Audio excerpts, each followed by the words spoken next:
In 1878, the desert wind carried a secret no one dared to repeat aloud, a secret buried beneath the Fairmont estate, where the children were never seen, yet their cries never stopped.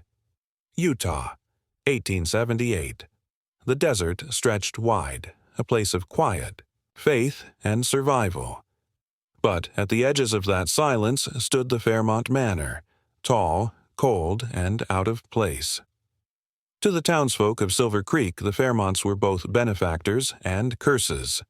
Their wealth had built the church spire, paved the dusty road, and filled the bellies of the hungry. Yet beneath the gratitude lingered unease, because those who worked inside the manor whispered of things they couldn't forget. They spoke of children with faces too alike to be strangers, of lullabies sung to no one, of a door at the end of the west corridor that was always locked, yet pulsed with muffled cries at night.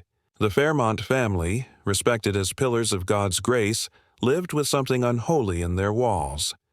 Then came the night of the omen. A local farm girl, employed as a servant at the manor, vanished without a trace. Her shift had ended.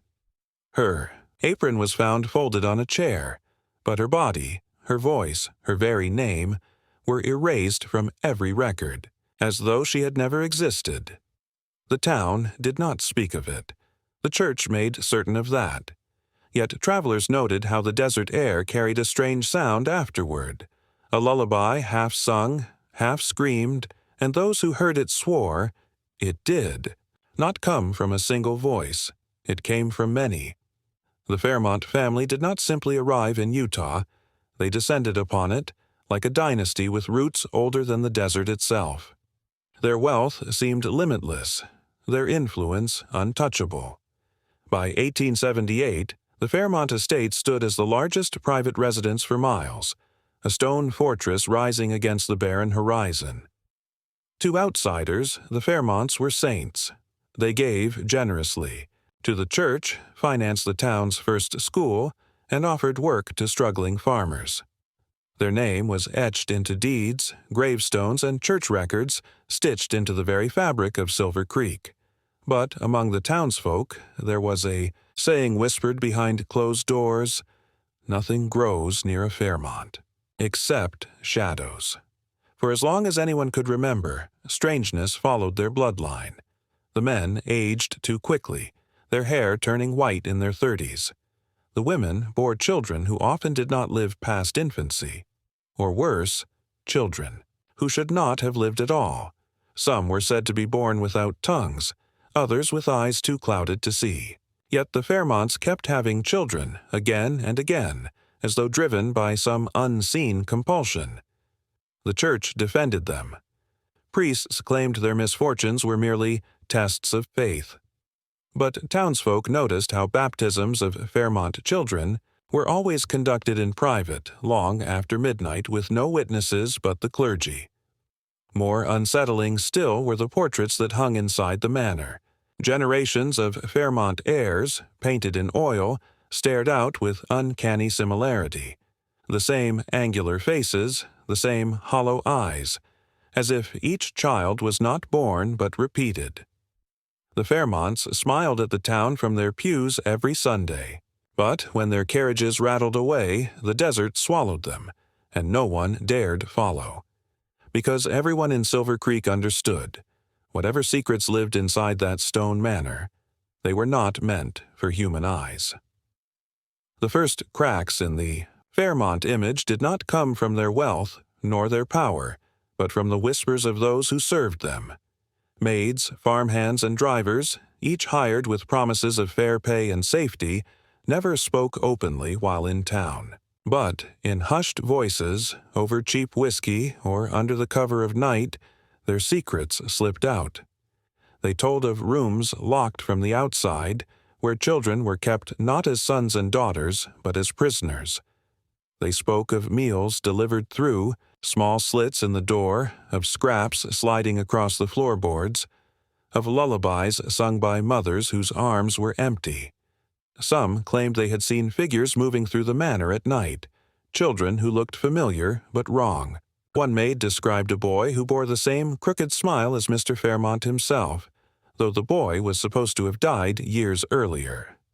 Another swore she saw two girls, identical in every detail, walking hand in hand, yet only one appeared. In the family registry, rumors bled into the town like poison.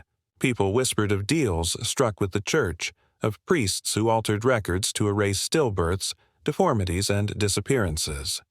Farmers muttered about livestock stolen in the night, their carcasses drained of blood. The town doctor, one of the few outsiders allowed into the manor, wrote privately that the Fairmont children shared unnatural similarities, as though each generation was being carved from the same mold. But perhaps the most disturbing whisper of all was this: the Fairmonts were not victims of tragedy. Their repeated losses, their strange offspring, their silence, it was not an accident, it was a design, and behind the locked doors of the manor, that design grew more grotesque with every passing year. It began with a girl whose name was supposed to be forgotten. Her family called her Clara, though no church records bear that name now. She was 17, hired as a servant at the Fairmont Manor in the summer of 1878. Bright, curious, and naive, like many young women in Silver Creek, Clara believed working for the Fairmonts meant security, even prestige. For weeks she scrubbed the stone floors, polished the carved banisters, and carried trays into silent rooms where children sat with blank eyes, staring but never speaking. She tried not to notice the locks on the doors. She tried not to hear the muffled cries at night. And then Clara vanished. She left behind no footprints, no personal belongings, not even the clothes she had worn the day before. Her bed was neatly made, her apron folded across the chair. It was as if she had been erased in an instant, plucked from the world without leaving a trace. When her parents went to the sheriff, they were turned away. The official report stated Clara had run off, lured by the promise of work in another town. But neighbors knew better. Clara was a devoted daughter. She had no reason to run. The truth came out in fragments. A maid confessed that on Clara's last night she had been summoned to the West Wing, the part of the house no servant was allowed to enter. Another swore she heard a scream, short, sharp, and abruptly cut off, just before the bells struck midnight. And yet, the following Sunday, the Fairmonts sat in church as if nothing had happened. Mr. Fairmont greeted townsfolk with his usual thin smile. Mrs. Fairmont sang the hymns with her hands clasped tightly in her lap. The priest preached forgiveness, but his eyes never once lifted from the Fairmont pew. From that day forward, the town carried a quiet terror. If the Fairmonts could make Clara vanish so completely, then no one, not even God, could protect them from the family's power. If there was one institution that could have spoken the truth about the Fairmont family, it was the church. For in the 19th century, every birth, every marriage, and every death was etched into its ledgers. Yet, when historians later searched the archives of Silver Creek, they found gaping holes where the Fairmonts should have been. Entire generations were reduced to initials. Some names had been scratched out so violently that the ink tore through the parchment. Others were rewritten in a trembling hand, dates shifted, years erased. It was not the sloppiness of record-keeping, it was deliberate mutilation. Locals whispered that Father Brennan, who presided over the parish in the 1870s, was the first to alter the books. He insisted the Fairmonts were chosen, that their bloodline carried a divine burden too great for common eyes. And so, whenever a child was born with features too unsettling, or when an infant did not live through the night, the baptismal entry simply vanished. But some mistakes were harder to hide.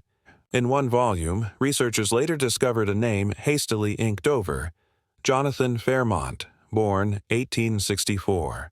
Beneath the black stain, faint letters were still visible describing him as twin. Yet only one Jonathan Fairmont ever appeared in public. The pattern repeated. Births that should have doubled, tripled, sometimes vanished altogether. Entire families compressed into single names. It was as though the church itself conspired to rewrite reality. And then there were the midnight baptisms.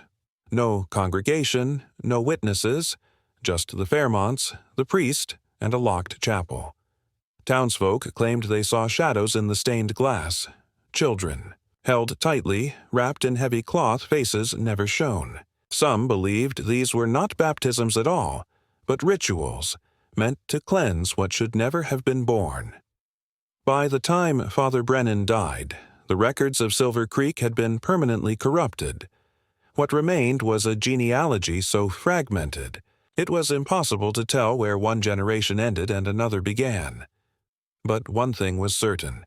The church knew, and instead of warning the town, it chose to protect the Fairmonts, no matter the cost. On the outskirts of Silver Creek there once stood a stone orphanage, small, quiet, and largely forgotten by history. But in the late 1800s, the orphanage carried a secret no less chilling than the Fairmont Manor itself. For the Fairmonts were its most generous patrons. At first, their donations seemed charitable: food for hungry children, blankets for the cold, books for their education. But soon, strange patterns emerged. Whenever the Fairmonts visited, one or two children would be adopted. No townsfolk ever saw papers signed. No families ever arrived to claim them. And most disturbing of all, those children never reappeared again. Staff members whispered of carriages arriving at midnight, the Fairmont crest stamped in gold upon the door. Inside, waiting silently, was Mrs. Fairmont herself. She would point. To a child, her expression unreadable, and the matron of the orphanage would obey without question. The child would vanish into the carriage, swallowed by the desert road, and no letter or inquiry would follow. Decades later, when the orphanage was abandoned, old ledgers were discovered hidden beneath the floorboards. Names of the missing were listed, hastily scratched through with ink so thick they were illegible. Only faint outlines remained: Eleanor, Thomas, Samuel. The surviving staff spoke little, but one caretaker, on her deathbed, confessed a memory that haunted her. She recalled a boy of about 10, thin and pale, who begged not to go with the Fairmonts. He clung to her dress, screaming that the basement was full of bones. Mrs. Fairmont had pried him away with surprising strength, her voice cold and final. "This is where he belongs." The boy was never seen again. And yet, what chilled investigators most was not the children who disappeared, but the ones who remained. Several of them bore uncanny similarities to the Fairmont family. Eyes too identical, features too familiar. It was as if the orphanage had never been a refuge at all. It was a reservoir the Fairmonts drew from whenever their bloodline demanded more. The town doctor, Dr. Elias Morton, was one of the few outsiders regularly summoned to the Fairmont estate. A man of science in a town ruled by faith, he kept meticulous notes, filling page after page with clinical observations. Yet the journals he left behind, found decades later, hidden in the false bottom of a trunk, read more like the diary of a man unraveling. He wrote of children who should not have survived, infants born frail and gasping, yet somehow clinging to life with unnatural resilience. Others bore identical deformities across generations, the same twisted spines, the same malformed jaws, the same clouded eyes. It was as if their very bodies were being carved by a single, unchanging pattern. Dr. Morton was disturbed not only by what he saw, but by what he was forbidden to see. Entire wings of the manor were kept locked from him. When summoned, he was allowed only into certain rooms, and only for brief examinations. The family spoke little, their instructions curt, their eyes watchful. Whenever he asked questions, Mrs. Fairmont would simply reply, "God's will is not for man to measure." Still, Morton noticed too much. He wrote of seeing two boys with identical faces, though the family insisted there was only one son. He recorded a young girl whose body bore scars not from illness, but from repeated medical procedures. Incisions stitched and reopened, veins tapped again and again. But the most chilling entry came in 1881, after he examined a newborn. His notes tremble on the page. The child was not premature, and yet it bore no cry, no sound. Its eyes were open, wide, and unblinking. They did not dart about as an infant's should. They focused on me. A stare too knowing. A stare I cannot explain. I have felt watched before, but never by something that should not yet think. Shortly after this entry, Dr. Morton resigned his position in Silver Creek. He boarded a train east and was never seen again.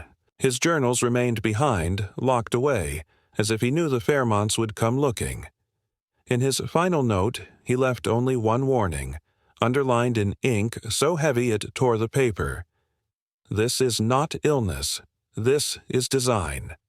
Every grand estate has rooms no servant enters, doors that remain locked, wings left to dust and silence.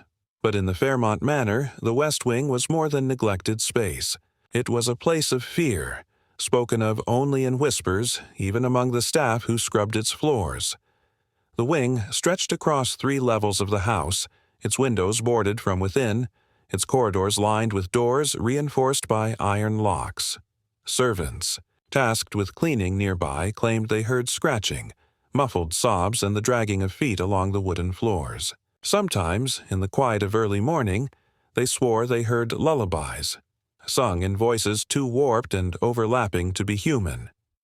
One maid told of carrying laundry down the hall when she saw a pale hand reach out from beneath a door, fingers thin, as bone, nails cracked and blackened. She dropped the linens and fled, never daring to return.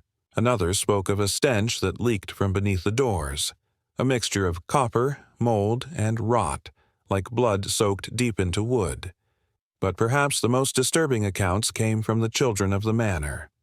Servants claimed the Fairmont heirs themselves were forbidden from entering the West Wing. Yet some nights, when the rest of the house lay in silence, they saw the children gathered outside its doors, their faces pressed to the wood, listening. Their expressions were not fearful, but entranced, like moths drawn to a flame. When questioned, Mrs. Fairmont dismissed the wing as storage. But the servants knew better. They had seen plates of food slid through slots in the doors, only for the plates to return empty, scraped clean. They had seen shadows moving behind the cracks in the boarded windows, far too tall, far too distorted to belong to children. No one ever admitted to unlocking those doors. And yet, from time to time, the locks were found undone. The servants of the Fairmont Manor feared many things: Mrs. Fairmont's cold stare, the silence of the locked wing, the sudden disappearances, but nothing unsettled them more than the stains that would not wash away. It began in the kitchens. A cook named Abigail reported scrubbing a stone slab used for preparing meat. No matter how hard she worked, no matter how much lye or boiling water she poured across its surface, the faint outline of a dark handprint remained. Day after day, the same print returned, as though etched into the stone itself. Soon, others began to notice similar marks. In the cellar, streaks of red spread across the walls, long and thin, like the drag of fingers. Upstairs, carpets concealed, patches of floorboards where the wood had blackened, sticky to the touch even after decades of cleaning. One stable boy described a far more disturbing sight. While feeding the horses, he discovered the trough filled with water turned the color of rust. He thought it was dirt, until he lifted his hands out and found them slick with blood so fresh it still carried the warmth of a body. The horses refused to drink that night, their eyes rolling with terror, hooves striking the ground as if something unseen moved among them.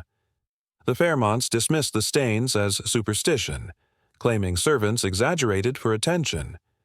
Yet the staff knew the truth. They had watched new blood seep through old walls, oozing in thin rivulets during the still hours before dawn. They had felt it soak their shoes, dripping from ceilings where no wounds existed. Most terrifying of all was what happened in the chapel. After a midnight baptism, one priest tried to clean the altar. His cloth came away heavy with crimson. He swore he saw words traced into the stone beneath the blood, letters carved in a hand not his own. The next morning, the marks were gone. But the priest left Silver Creek that very week, pale and trembling, never to return. For those who remained, the message was clear. The Fairmont blood did not spill by accident. The Fairmont Manor stood on a rise above Silver Creek, its gardens manicured, its gates ornate. But behind the walls, beyond the reach of polite eyes, there lay a patch of land no map recorded. It was not a cemetery sanctioned by the church, nor a resting place marked by stones.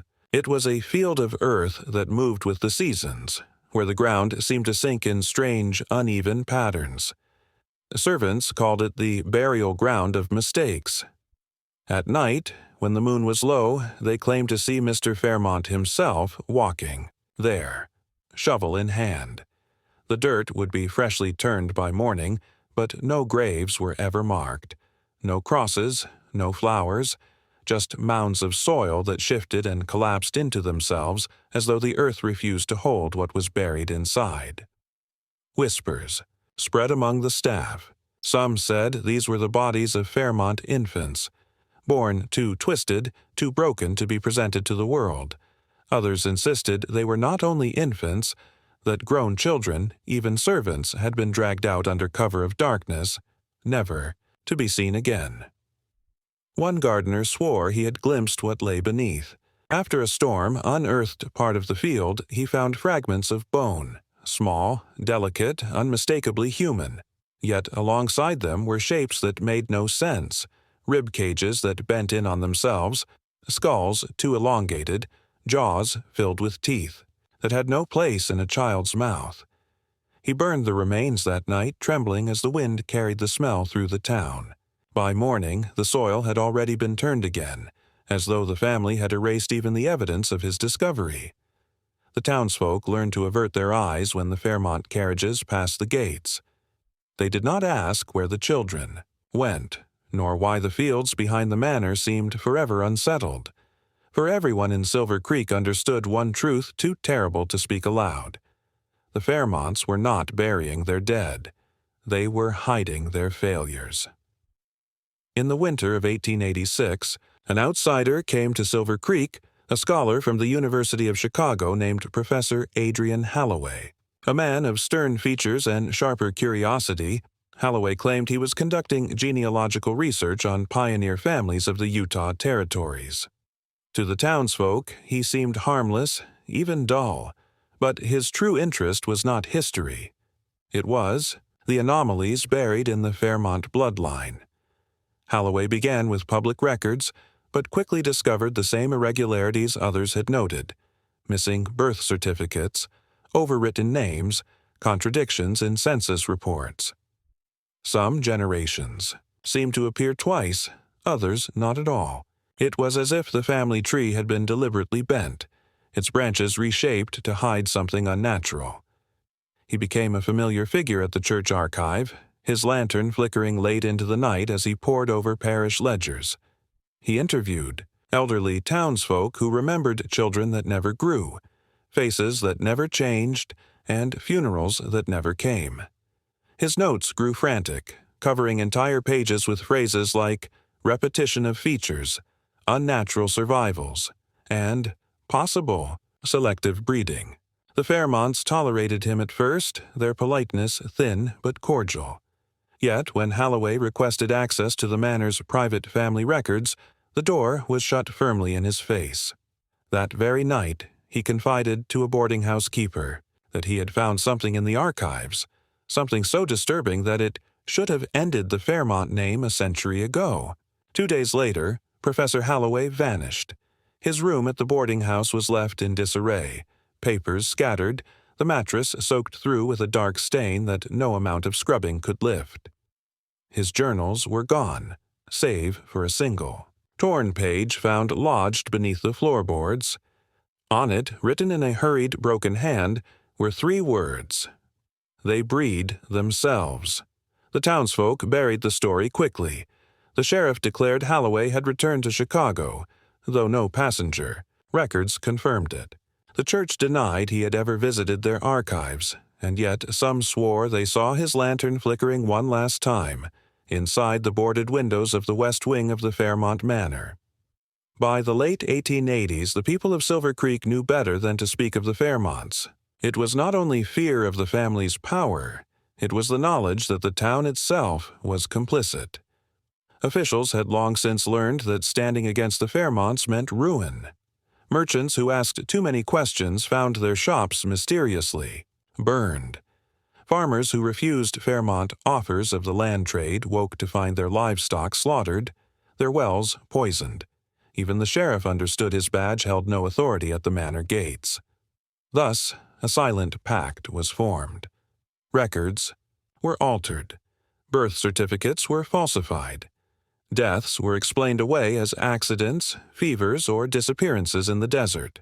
When outsiders inquired, the townsfolk parroted the same rehearsed stories, voices flat and unconvincing.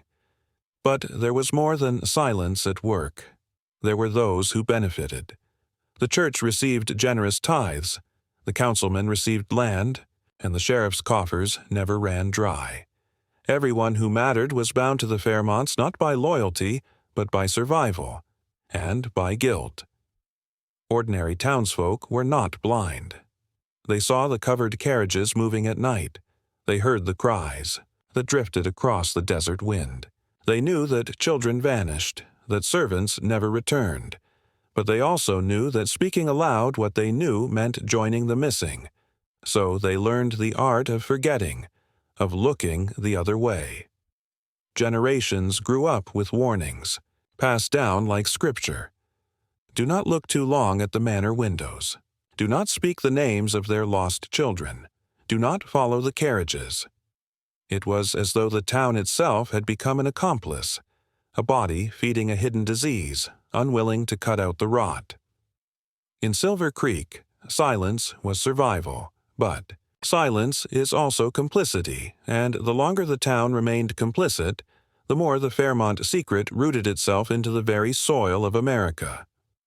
In the brittle pages of Fairmont's hidden archive, investigators discovered a ledger written in cramped, meticulous handwriting. At first glance, it seemed like a family tree, rows of names, dates, and annotations. But the further they read, the more grotesque the truth became. Entire branches of the family did not expand outward, but instead folded inward. Cousins marrying. Cousins, uncles marrying nieces, siblings hidden behind false names. What appeared to be an ordinary genealogy revealed itself as a diagram of self-devouring lineage. The most disturbing detail was the repetition. Certain names recurred over and over, passed down like sacred relics. Mary, Thomas, Elias.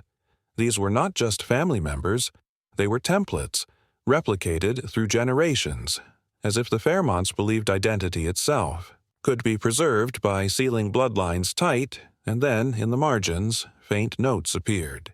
Stillborn, marked, born blind. Silence kept. The words read like a litany of mistakes in some unholy experiment.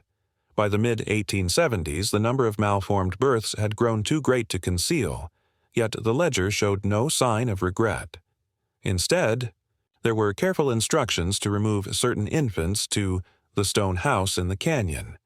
Locals whispered of that stone house for decades. Some said it was a storage cellar, others swore it was a makeshift asylum. But the ledger suggested something darker. A vault for children born broken, sealed away from the world to rot in silence. As the investigators turned the last fragile page, they saw a final entry dated 1878, the very year of the Fairmont disappearance. It bore a single word, scrawled in blood rather than ink: complete. The implication was unbearable. Whatever the Fairmonts had been working toward, they believed they had finished. By the late 1890s, whispers had begun to circulate beyond Utah's borders. Travelers passing through the Fairmont property reported strange encounters. Pale children wandering the hills at dusk, eyes far too large for their faces, moving in silence as if they were not meant to be seen. Farmers who worked the land nearby told of hearing laughter in the orchards long after nightfall, though no one was there when they looked. The county sheriff dismissed it as hysteria, yet he kept his men away from the property. Even the most hardened officers refused to patrol the area after sundown. Inside the house, the Fairmonts had become something more than a family. They had become a closed circle, bound by blood that had been forced and corrupted. Generations layered upon generations, the children were born with uncanny features, elongated limbs, translucent skin, and voices that seemed to echo unnaturally when they spoke. Yet what disturbed visitors most was not their appearance, but their eyes, deep, shining, and fixed, as if reflecting something older than the land itself. To look into them was to feel time slip, to feel as though one were staring into a memory that wasn't their own. A missionary who stayed overnight in 1897 recorded in his journal that one of the children approached him silently and placed a small, hand-carved doll at his feet. The doll had 2 heads, both fused at the jaw. When he asked the child where it came from, the boy whispered only, "From inside." The missionary fled before dawn, abandoning his wagon and belongings on the road. His notes, later found in the church archives, were marked with frantic repetitions. "They see through me. They see what I am not meant to hide." What no one outside could fully grasp was this. The Fairmont children were not simply the product of genetic collapse. They carried something else, an inherited memory, a shadow that moved through their bloodline, teaching them things no child should know. By the late 1890s, whispers had begun to circulate beyond Utah's borders. Travelers passing through the Fairmont property reported strange encounters, pale children wandering the hills at dusk, eyes far too large for their faces, moving in silence as if they were not meant to be seen. Farmers who worked the land nearby told of hearing laughter in the orchards long after nightfall, though no one was there when they looked. The county sheriff dismissed it as hysteria, yet he kept his men away from the property. Even the most hardened officers refused to patrol the area after sundown. Inside the house, the Fairmonts had become something more than a family. They had become a closed circle, bound by blood that had been forced and corrupted. Generations layered upon generations. The children were born with uncanny features, elongated limbs, translucent skin, and voices that seemed to echo unnaturally when they spoke. Yet what disturbed visitors most was not their appearance, but their eyes, deep, shining, and fixed, as if reflecting something older than the land itself. To look into them was to feel time slip, to feel as though one were staring into a memory that wasn't their own. A missionary who stayed overnight in 1897 recorded in his journal that one of the children approached him silently and placed a small, hand-carved doll at his feet. The doll had 2 heads, both fused at the jaw. When he asked the child where it came from, the boy whispered only, "From inside." The missionary fled before dawn, abandoning his wagon and belongings on the road. His notes, later found in the church archives, were marked with frantic repetitions. "They see through me. They see what I am not meant to hide." What no one outside could fully grasp was this. The Fairmont children were not simply the product of genetic collapse. They carried something else, an inherited memory, a shadow that moved through their bloodline, teaching them things no child should know. By the late 1880s, whispers about the Fairmonts were no longer confined to the canyons. Even in the growing town of Salt Lake, people spoke of them in coded language, afraid that saying too much would invite misfortune. Yet the church, the institution that governed not just belief, but law, commerce, and kinship, remained utterly silent. When officials came to investigate missing children in surrounding settlements, records seemed to vanish. Baptismal registries were incomplete. Death certificates bore no signatures. Those who pressed too hard were reassigned, exiled, or, in one chilling case, found dead in the desert with their tongue cut out. The message was clear. The Fairmonts were untouchable. The family's wealth was modest, but their power lay in something more sinister: bloodlines. The church, obsessed with purity and continuity, had taken an interest in the Fairmonts as a kind of living experiment. While outwardly condemning incest, privately the elders whispered of divine exception, of blood untainted by outsiders, of a lineage closer to God. The Fairmonts were not simply tolerated, they were shielded. Villagers attending Sunday service described how the pew where the family sat always seemed colder, as if drafts circled only around them. When the priest lifted the chalice, a hush fell heavier than prayer. And when hymns rose, the Fairmont voices lingered just a second too long, creating harmonies that twisted into something inhuman. There are notes in the church archives, never meant for public eyes, suggesting that the Fairmonts were seen as a necessary abomination, that their suffering and deformities were sacrifices that would protect the larger flock. The theology was grotesque, but it rationalized silence. The truth was not that the church did not know. It was that they knew too well. The Fairmont legacy did not end in fire or trial. It ended in silence. A silence so profound that it swallowed an entire chapter of American history. The official record closes neatly. The estate abandoned, the name erased, the town rebuilt in quiet denial. But beneath the surface, silence lingers like a toxin. For survivors, silence became their only language. They never spoke of what they saw. Mothers told children that the mansion was a place of ill luck. Pastors redirected sermons when parishioners asked about the orphanage. School teachers erased entire decades from their lessons. The Fairmont family became a ghost not of flesh, but of memory. And yet, the silence feels alive. Travelers who pass the ruins say the air thickens as if listening. Local archivists find files mysteriously missing. Genealogists report gaps in bloodlines where Fairmont marriages should have appeared.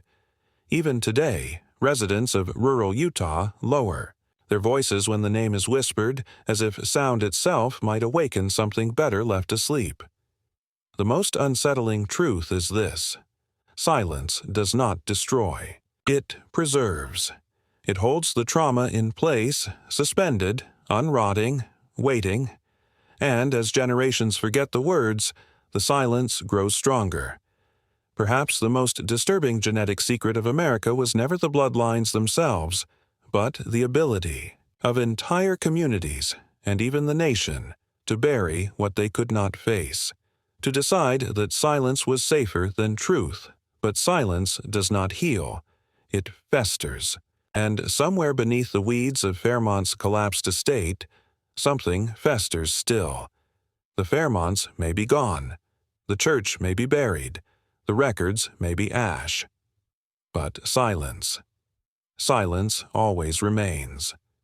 The Fairmont name did not vanish when the house finally rotted into the earth. Instead, it seeped into the soil, into the memory of the land itself. Farmers in the early 20th century complained their livestock avoided the old foundations, circling but never grazing. Children who wandered too close swore they heard their own names whispered in voices that weren't their own. By 1920, surveyors ordered the ruins condemned, but every attempt to bulldoze or burn failed. The ground itself resisted, as though holding on to what little remained. Historians tried to bury the truth beneath layers of respectable history. They called the Fairmonts landowners, patrons of the town, pioneers of Utah. But diaries uncovered in private collections tell another story. Accounts of blood rights in the cellar, notes on breeding experiments, and fragmented prayers not to God but to something far older, older than Scripture, older than language itself. What they summoned, or birthed, still lies unanswered. By 1950, the last physical trace of the Fairmont estate was gone. consumed by weeds and the slow erasure of time, but the legacy remains. A handful of families in Utah bear the same striking features: pale eyes that never dilate, voices that echo faintly even in silence, and an instinctive knowledge of one another's thoughts. They never speak of their lineage, never write it down, but when their children ask about their strange abilities, they're told only one thing: you are Fairmont blood, and that means you are never alone. This is the story of the Fairmonts, a family erased from history yet impossible to forget. Their secret was not buried, it was planted, and like all seeds, it waits in silence